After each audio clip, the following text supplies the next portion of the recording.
আসসালামু আলাইকুম এভরিওয়ান, সবাই কেমন আছেন? আমি আল্লাহ তাআলার রহমতে ভালো আছি। আপনারা কি ভালো আছেন? তো গাইস, আমি ফাইনালি এসেছি আরও একটি চা বাগানে।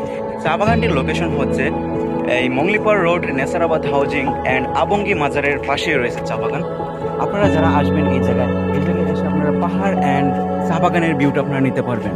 তো যারা যারা অতি শীঘ্রই আসতে যাচ্ছেন সিলেট, তারা অবশ্যই এই আবঙ্গি মাজারে আসবেন এবং এসে আপনারা এই যে চা বাগানটা রয়েছে এই চা বাগানের ফিলটা আপনারা নিতে পারবেন। আর যাদের ভিডিওটি ভালো লাগবে তারা অবশ্যই আমার চ্যানেলটাকে সাবস্ক্রাইব করে দেবেন, আর ভিডিওতে একটা লাইক করে দেবেন, আর একটা কমেন্ট করে বলবেন ভাই আমি আপনার ভিডিও দেখেছি।